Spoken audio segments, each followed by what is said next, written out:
तो कहानी कुछ यूँ है कि सैकड़ों साल पहले सिंध के एक सहरा के किनारे तालपुर खानदान ने एक पहाड़ की चोटी पर शाहाना किला तामीर किया।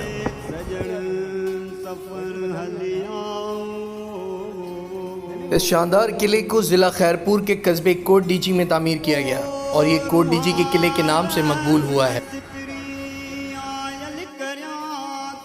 इससे पहले मैंने कोट डीजी के किले को इंटरनेट पर या यूट्यूब पर या तस्वीरों में ही देखा, लेकिन यकीन करें जब आप इसको अपनी हकीकी आंखों से देखेंगे तो तस्वीरें और वीडियोस आपको फीकी नज़र आने लगेंगी। तो दोस्तों, इस किले के बारे में बताने के लिए मुझे वहाँ पर कोई भी नहीं मिला। बहरहाल जितना कुछ मैं जानता हूँ वो मैं आपको बता देता हूँ। ये किला इंतहाई अहम मुकाम पर तामीर किया गया था जो मशरिक़ से पेशकदमी करने वाले दुश्मनों के ख़िलाफ़ ढाल का किरदार अदा करता था और किसी भी थकी हारी फ़ौज को जो कि पानी की तलाश में ज़रख़ेज़ ज़मीनों की तरफ बढ़ती, उसे यहाँ पर सख्त मज़म्मत का सामना करना पड़ता था। इस जगह की हिफाजत के लिए 2 बुर्ज भी तामीर किए गए थे और जबकि आहनी कीलों से सजे लकड़ी के दरवाजे शुमाली दीवार के मगरबी कोने में मौजूद हैं।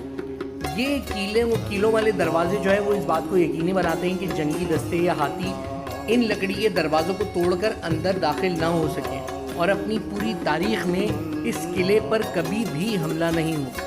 बहरहाल आप जब मरकज़ी दरवाजे से अंदर दाखिल होंगे तो एक कॉरिडोर सा बना हुआ है, मतलब आप ये समझ लें कि मतलब मरकज़ी सहन जो है वो इस किले का मौजूद है और यहाँ पर जो है वो एक आध इक्का दुक्का आपको क्राफ्ट शॉप भी मिल जाएगी और यहाँ से जो है वो इसका आगाज़ होता है। जो भी टूरिस्ट आते हैं वो यहाँ से जो है वो इस किले को एक्सप्लोर करना शुरू करते हैं और फिर आहिस्ता आहिस्ता जो है वो जब आप आगे की जानिब बढ़ते हैं तो चढ़ाई आती जाती है और आप चढ़ाई पर ऊपर की जानिब बढ़ते हैं। इसी सहन के अंदर जो है वो एक कुआं मौजूद है जिसको गालिबन कोई 200 साल पहले 300 साढ़े 300 साल पहले जो है वो खोदा गया था और यहाँ से जो है यहाँ पर जो मुकीम फ़ौजें होती थी वो पानी की ज़रूरियात पूरी करती थी और यहाँ से किले के ऊपर की जानिब जाने का सफ़र शुरू होता है। ये राहदारियाँ आपको किले के बालाई हिस्से पर लेके जाती हैं। ये राहदारियाँ इतनी वसी और अरीज़ हैं कि यहाँ से फ़ौजें बासानी ऊपर की जानिब जाती हैं। यहाँ से अगर आप ऊपर की जानिब देखें तो आपको बुलंद दीवारें और साथ में वो टावर्स भी नज़र आएंगे जिन पे तोपें नस्ब हुआ करती थीं। इस किले की तामीर चूने के पत्थरों और मुकामी साख्ता ईंटों की मदद से हुई है।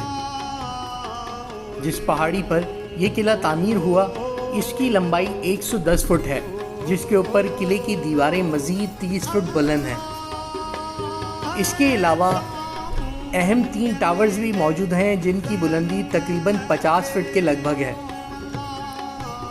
ये किला इस ज़माने में तामीर हुआ था जब तोपें आम हो चुकी थीं। इसका अंदाज़ा इसकी डिज़ाइन और पोजीशन से भी होता है। यहाँ तोपों के लिए मुतअद्दिद स्टेशंस मौजूद हैं और चूँकि ये इमारत एक तंग रास्ते पर बुलंदी पर वाक़ थी, इसलिए दुश्मन की तोपों को तवील फासले के बाइस ज़्यादा मदद नहीं मिलती होगी। दुश्मन की तोपों के गोले या तो पहाड़ी से टकरा जाते होंगे या फ़ज़ा में किले के ऊपर से भी बुलंद होकर पहाड़ी की दूसरी जानिब जा गिरते होंगे। इसके अलावा शाही दरवाजे से दाखिले के अलावा भी इसमें 3 छोटे खुफिया रास्ते मौजूद हैं जो हंगामी हालात में इस्तेमाल किए जा सकते थे। ये फ़ौजी किला इस चीज़ को मद्देनज़र रख कर डिज़ाइन और मुकम्मल तौर पर तैयार किया गया था कि ये दिफा और ज़रूरत पड़ने पर हमले के लिए इस्तेमाल किया जा सके।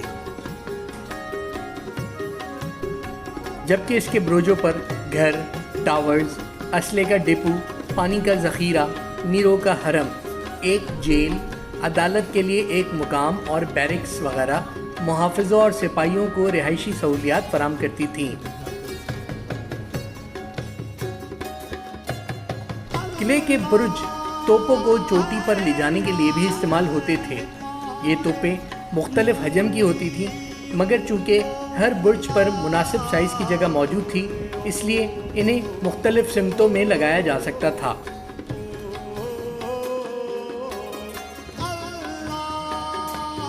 अच्छा, मैं आप सबको बता दूं कि यहाँ बुर्ज से मुराद टावर की है। ये जो टावर्स बड़े बड़े बने हैं इनको बुर्ज कहा जाता है।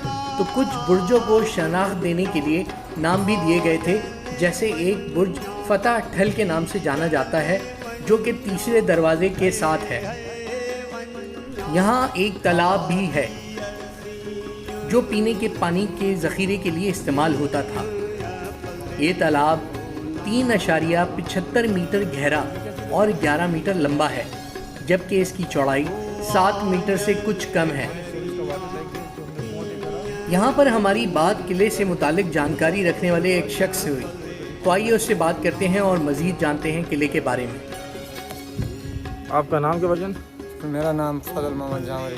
फल साहब, ये आप जब खड़े हुए हैं, ये कौन सी जगह है? इसकी थोड़ी हिस्ट्री के बारे में बताएं ज़रा, पूरी मालूमात दें ज़रा। असल ये बात है, ये फोर्ट जो बने हुए हैं, किले बने हुए हैं, ये किले होते थे रियासत के बचाव के लिए। और ये जो अभी हम यहाँ खड़े हैं इसका नाम है कोडीजी किला, और इसका पुराना जो नाम था वो अहमदाबाद फोर्ट था।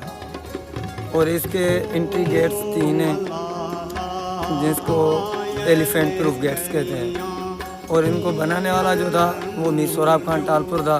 1785 में ये बना, इसका काम शुरू हुआ। 1795 में इसका काम मुकम्मल हुआ। और इस किले के 3 एंट्री गेट्स हैं, और इसमें जो चीज़ें इस्तेमाल हुई थी वो गारा, मिट्टी, चूना और चिरोली से ये बना हुआ है। और ये इनके 3 गेट्स हैं। अभी हम तीनों गेट्स क्रॉस करके आए हैं। ये है वाटर टैंक, जहाँ पे पानी ज़ख़ीरा करते थे। ये है वाटर टैंक जिसमें पानी ज़ख़ीरा किया करते थे। वो क्या चीज़ है सामने? वो वहाँ पे जो रियासत को फ़तेह करता था वो अपना परचम गाड़ता था, लेकिन इस खैरपुर रियासत को कभी फ़तेह नहीं हुई। तो दादा, कितनी लागत आएगी इसको बनाने में? इसको बनाने में हिस्ट्री के मुताबिक 10 साल लगे। 1785 में काम शुरू हुआ, 1795 में इसका मुकम्मल हुआ है। और इसको जो बनाया था वो मीर सोहराब खान टालपुर ने बनाया था। ये क्या चीज़ है? और ये किले का टावर है जिसके ऊपर 6 तोहफे फिट की हुई होती थी, जिसे सफ़न सफ़ा एरिया कहते थे। और ये नीचे सारे के सारे ये जो बैरिकेड नज़र आ रही थी, ये कैदियों के लिए थी अंदर। कैदी की बैरिक से भाई? हाँ, ये बैरिक से। ये कैदी की बैरिक बनाई हुई है। हम अंदर जा सकते हैं बैरिक? हाँ हाँ, जा सकते हैं। ये जो है बैरिक की बैरी अभी तो मेरे ख्याल से बंद हो गई अंदर।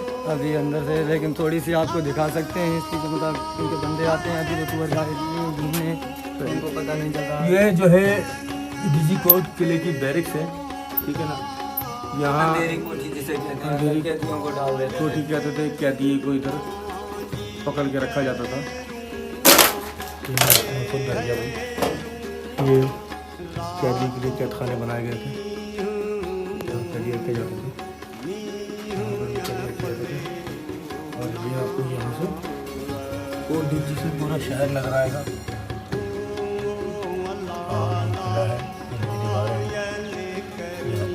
पूरा किला है कोट डीजी का।